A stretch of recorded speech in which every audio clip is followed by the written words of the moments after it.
പോണത് എന്ന് പറഞ്ഞാൽ ഈ ഓരോരുത്തരുടെ ഉപദേശങ്ങൾ അവർ നല്ലത് ചെയ്യണമെന്ന് പറഞ്ഞ് ഇവർ ഉപദേശിക്കും. എന്നാൽ അവർ ഈ ഉപദേശിക്കുന്നവർ എങ്ങനെ ജീവിക്കണമെന്ന് നോക്കിയാൽ അത് അതിനെക്കാട്ടിലും അപ്പുറത്തായിരിക്കും. അതാണ് അതിനെക്കാട്ടിലും കഷ്ടം. ഇന്നെല്ലാം അങ്ങനെയാണ്.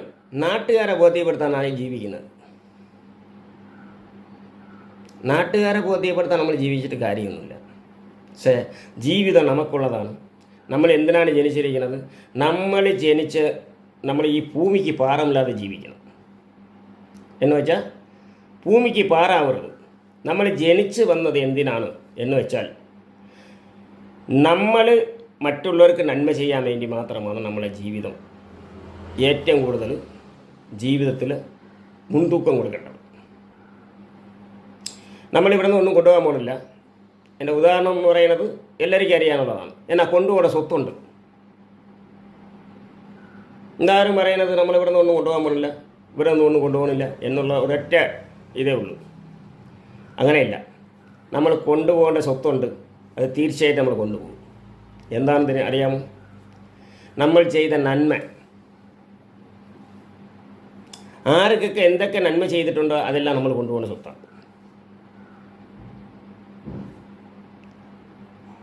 നമ്മൾ നന്മയിൽ ചെയ്യുന്നത് കൊണ്ട് മാത്രമാണ് നമുക്ക് ആരോഗ്യത്തോടെ ജീവിക്കാൻ കഴിയുന്നത്. അത് വേറൊരു സത്യം.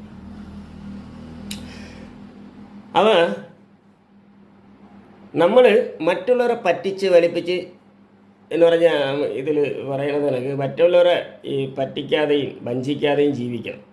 ഇതാണ് യഥാർത്ഥ ഉള്ള ജീവിതം. ഇതിൻ്റെ പ്രത്യേകത ഞാനിപ്പം പറയണമെന്ന് വെച്ചാൽ അത്യാവശ്യം നമ്മളെ ഭാര്യ ഭർത്താക്കന്മാരെന്ന് പറഞ്ഞാൽ ഭാര്യ ഭർത്താക്കന്മാരുടെ അടുത്ത് ഒരുപാട് സത്യസന്ധത ഉണ്ടാവും. ഒരിക്കലും നിങ്ങൾ സത്യസന്ധതയില്ലാതെ ജീവിക്കണം. നിങ്ങളെ മനസ്സിൽ തന്നെ നിങ്ങൾ ചോദിക്കണം, നിങ്ങൾ ചെയ്യുന്നത് ശരിയാണെന്ന് നിങ്ങൾ ആലോചിച്ച് നോക്കണം. നമ്മൾ വെളിയിൽ സത്യസന്ധത കാണിച്ചില്ലെങ്കിൽ ഇപ്പോൾ കുടുംബത്തിൽ നമുക്ക് കാര്യം നമ്മളെ കുടുംബത്തിന് വേണ്ടിയാണ് നമ്മൾ ജീവിക്കുന്നത്. ഒരു ജീവിതം എന്ന് പറഞ്ഞാൽ നമ്മൾ അങ്ങ് അറ്റം വരെ എന്ന് പറഞ്ഞാൽ നമ്മൾ നടന്ന് അത്യാവശ്യം ആരോഗ്യമുള്ള കാലം വരെ അങ്ങോട്ടും ഇങ്ങോട്ടും വിചാരിക്കും. അവരില്ലെങ്കിൽ നമ്മൾ ജീവിക്കാൻ, നമ്മളില്ലെങ്കിൽ അവർ ജീവിക്കണമെന്നുള്ള ഒരു ചിന്ത ഉണ്ടാകും ആണും പെണ്ണിനും. പക്ഷേ നമ്മൾ എന്തിനാണ് വിവാഹം കഴിക്കണമെന്ന് അറിയാമോ? വിവാഹം കഴിഞ്ഞ് വരുന്നത് ഒരു സ്ത്രീ ആയാലും ഒരു പുരുഷനായാലും മാതാപിത പങ്കാളി. മാതാപിതാക്കൾ എങ്ങനെ നമ്മളെ നോക്കുമോ നമ്മൾ മാതാപിതാക്കൾക്ക് എങ്ങനെ കടമ ചെയ്യണോ അതേ കണക്കാണ് നമ്മളെ പങ്കാളിക്കും കൂടെ. നമ്മളെ പങ്കാളി എന്ന് പറയുന്നത് വേറൊരു കുടുംബത്തിൽ നിന്ന് നമുക്ക് വേണ്ടി വരുന്നതാണ്. അത് നമ്മുടെ കുടുംബത്തിലുള്ളതല്ല. അത് ആണായിക്കോട്ടെ പെണ്ണായിക്കോട്ടെ, അത് രണ്ടുപേരും ഇത് ഒരുപോലെയാണ്. നമ്മൾ പങ്കാളി എന്ന് പറയുന്നത് ശരിക്കും ഏറ്റവും കൂടുതൽ നമ്മൾ സത്യസന്ധത കാണിക്കേണ്ടത് നമ്മളെ പങ്കാളിയുടെ അടുത്ത് മാത്രം. മറ്റുള്ളവർക്ക് നമ്മൾ സത്യസന്ധത കാണിച്ചിട്ട് കാര്യമില്ല. കാരണം എന്ന് വെച്ചാൽ നമ്മൾ അവസാന കാലം വരെ നമ്മളെ കൂട്ടത്തുണ്ടാകുമ്പോൾ നമ്മളെ പങ്കാളിയായിരിക്കും. നമ്മൾ വിവാഹം കഴിച്ചിട്ട് പറഞ്ഞാൽ ഭാര്യയോ അല്ലെങ്കിൽ വിവാഹം കഴിക്കുന്ന ഭർത്താവോ, വേറെ ആരെന്ത് ചെയ്താലും അതിന് കണക്കുണ്ടാവും. പക്ഷെ ഭാര്യ ഭർത്താക്കന്മാർ തമ്മിൽ കണക്ക് പറയാൻ പാടില്ല, കണക്കുണ്ടാവരുത്. ഭാര്യ ഭർത്താക്ക എന്ന് പറഞ്ഞാൽ ഒരു ജീവൻ രണ്ട് ശരീരം ഒരു മനസ്സാണ്.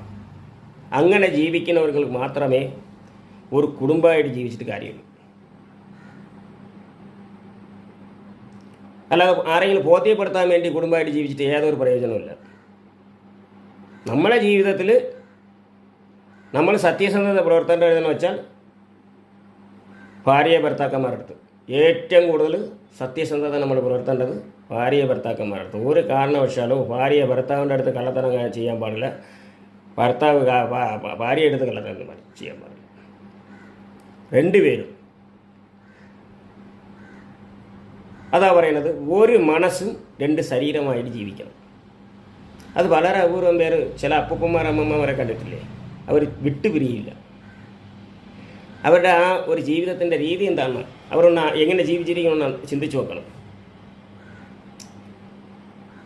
ഇത് എന്തിനാണ് ഇങ്ങനെ ജീവിക്കണമെന്ന് പറഞ്ഞാൽ, നമ്മൾ മറ്റുള്ളവർക്ക് വേണ്ടി എന്ന് പറഞ്ഞാൽ, ഇപ്പോൾ ഭാര്യ ജീവിക്കുന്നത് ഭർത്താവിന് വേണ്ടിയാണ്, ഭർത്താവ് കുടുംബം. ഭർത്താവ് ജീവിക്കുന്നത് ഭാര്യ മക്കൾ കുടുംബം. അവർക്ക് വേണ്ടി സ്വന്തം കാര്യം നോക്കുന്നതിലല്ല അവർക്ക് സന്തോഷമുള്ളത്. പണ്ടുള്ളവർ അങ്ങനെയാണ്, പണ്ടുള്ളവരൊക്കെ അങ്ങനെയാണ്, സത്യസന്ധമായിട്ടാണ് ജീവിച്ചിട്ടുള്ളത്. സ്വന്തമായിട്ട് നമ്മൾ സ്വന്തം കാര്യം നോക്കി ജീവിക്കുന്നവർക്ക് കുടുംബം ആവശ്യമില്ല. പ്രത്യേകിച്ച് ഞാൻ പറയുകയാണ്, സ്വന്തം കാര്യം എന്ന് പറഞ്ഞാൽ എനിക്ക് നന്മ, എനിക്ക് മാത്രം നമ്മൾ ജീവിക്കുന്നു, എനിക്കത് വേണം ഇത് വേണം, അങ്ങനെ ജീവിക്കണം ഇങ്ങനെ ജീവിക്കണം, മറ്റുള്ളവർ അങ്ങനെ വയ്ക്കണം, നമുക്ക് അതനുസരിച്ച് ഇങ്ങനെ വേണം എന്നുള്ള ഒരു ചിന്താഗതി ഉള്ള ഒരു കുടുംബം വിവാഹം കഴിക്കുന്നത്. സത്യം പറയാം.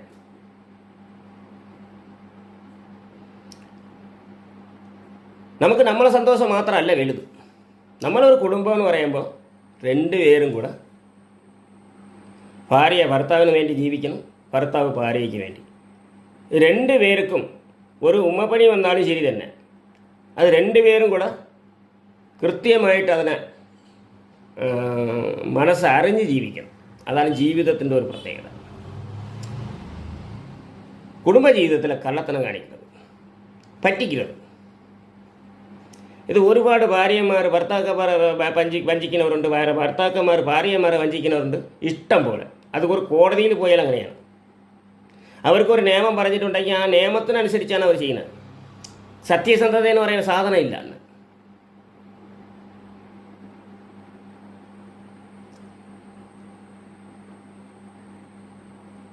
ഇത് മറ്റുള്ളവരടുത്ത് ചെയ്യാം. നമ്മൾ ഒരിടത്ത് ജോലിക്ക് പോകുന്ന ആ ജോലിയുടെ കാര്യം അത് കഴിഞ്ഞിട്ട് ബാക്കിയുള്ളവർക്ക് അത് ജോലി ചെയ്ത് കഴിഞ്ഞാൽ നമ്മൾ വന്ന് ഇവിടെയും കുടുംബത്തിലാണ് ജീവിക്കുന്നത്. നമ്മളെ കുടുംബം എന്ന് പറയുന്നത് എന്നും സത്യസന്ധതയിലിருந்து മാറുന്നത്. അവരുടെ ശീലം എന്തോ ആയിക്കോട്ടെ, പക്ഷേ സ്വന്തം കാര്യം നോക്കുന്നവരാവാൻ പാടില്ല, സത്യസന്ധത ഇല്ലാതെ ജീവിക്കാനും പാടില്ല. ഇതാണ് നമ്മൾ പഠിക്കേണ്ട ആദ്യത്തെ കാര്യം. കുടുംബങ്ങളെല്ലാം തെറ്റുന്നത് പല കാര്യങ്ങളാണ്. 100 കൂട്ടം കാര്യങ്ങളുണ്ടാവും. കാര്യം അവർക്കൊരു ന്യായം ഉണ്ടാവും ഈ പറയുന്നവർക്ക്. എന്നാൽ സത്യസന്ധത ഉണ്ടോ എന്ന് നോക്കുക. എല്ലാവർക്കും അവരവർക്ക് ന്യായം ഉണ്ടാവും. ഓരോരുത്തരും ഭർത്താവ് ഭാര്യയെ കുറ്റം പറയും, ഭാര്യ ഭർത്താവിനെ കുറ്റം പറയും. രണ്ടുപേർക്ക് രണ്ട് ന്യായം പറയാനുണ്ടാവും.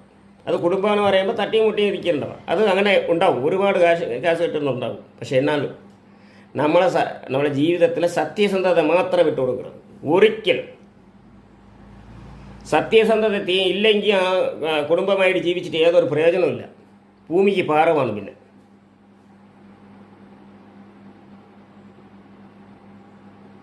മനസ്സിലായില്ലേ? നമ്മൾ ഒരു കാരണവശാലും സത്യസന്ധത മാത്രം വിട്ടുകൊടുത്ത് കളയണം. നമ്മളെ കുടുംബങ്ങളാണ് തെറ്റുന്നതിൻ്റെ കാരണം ഇതാണ്. അവർക്ക് സത്യസന്ധത ഉണ്ടാവില്ല. അറ്റ്ലീസ്റ്റ് മറ്റുള്ളവർക്ക് നിങ്ങൾ എങ്ങനെ ജീവിക്കണോ അത് അറിയണ്ട.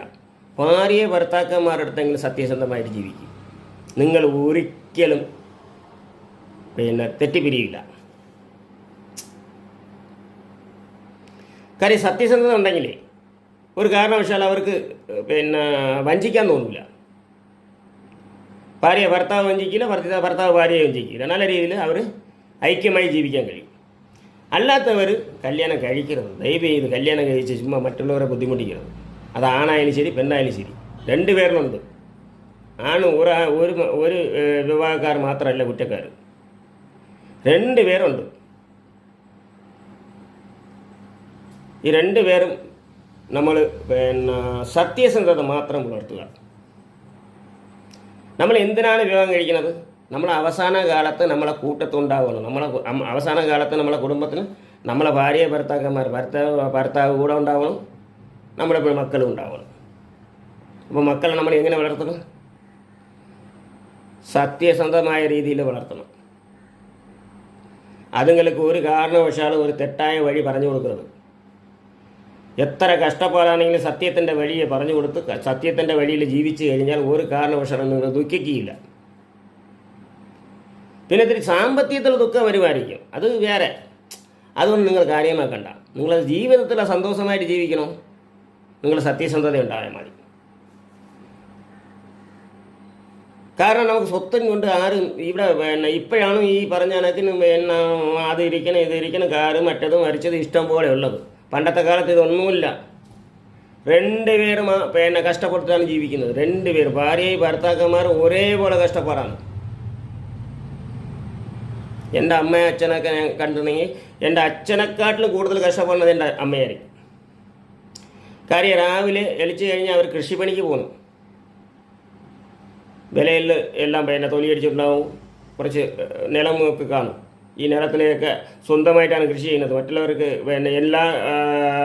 എല്ലായ്പ്പോഴും നമ്മൾ കൂലിക്ക് ആലോചിക്കാൻ കൂലിയല്ലോ.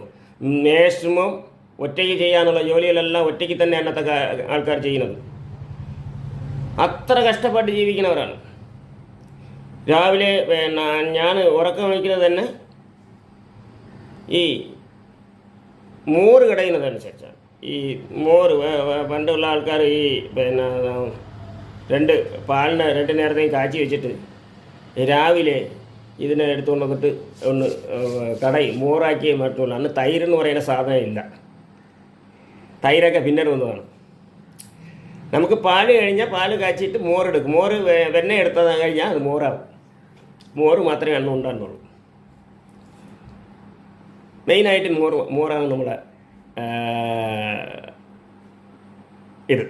തൈരെന്ന് പറയുന്ന സാധനം ഇല്ല അന്ന്. കാര്യം തൈരായിട്ട് നമ്മൾ ആരും കഴിച്ചിട്ടില്ല. അതൊക്കെ പിന്നീട് ഈ നമ്മളെ ഇതിൽ വന്നതാണ്. ഈ പറഞ്ഞ കണക്കിന് ഇപ്പം ആളുകൾ തൈരാക്കി മാറ്റി അതിൽ കെമിക്കൽ ചെയ്ത് തൈരായിട്ട് മാറ്റുന്നത്. എന്നാൽ പുളി ഇതുകളൊക്കെ വെച്ചാൽ തൈരായി മാറ്റി വരികയാണ്. ശരിക്കും തൈരാക്കിയിട്ട് വരണത് പണ്ടത്തെ കാലത്ത് നമ്മൾ തൈരായിട്ട് ഉപയോഗിച്ചിട്ടില്ല. നമ്മൾ ഈ എവിടെ പോയാലും സീന വന്നു കഴിഞ്ഞാൽ ഏത് വീട്ടിൽ പോയാലും അവരെ വീടുകളിൽ 2 പശുക്കളും കാണും, അതിൻ്റെ മോര് കാണും. നമുക്ക് താകത്തിന് തരാം. നമ്മൾ ആദ്യം ചെന്ന് കഴിഞ്ഞാൽ ഇന്നത്തെ കണക്ക് കൂൾ ഡ്രിങ്ക്സും മറ്റേ കെമിക്കലുകളെല്ലാം കൊണ്ടു തരണത്. ഇന്നത്തെ മറ്റേ ജ്യൂസും അത് ഇതെന്ന് പറഞ്ഞാൽ അന്നത്തെ കാലത്ത് അതല്ല. അത്യാവശ്യം ഒരു കുടുംബം എന്ന് പറയുന്നത് ഈ ഒരു അത്യാവശ്യമുള്ള ഒരു കൃഷിക്കാരുടെ കുടുംബം. കൃഷിക്കാരുടെ കുടുംബത്തിൽ എപ്പോഴും ഒരു 5-6 മാടൊക്കെ കാണും. അവരുടെ വീട്ടിൽ ചെന്ന് കഴിഞ്ഞാൽ അത്യാവശ്യം നമ്മൾ ചെന്ന് കഴിഞ്ഞാൽ ഉടനെ തരുന്നത്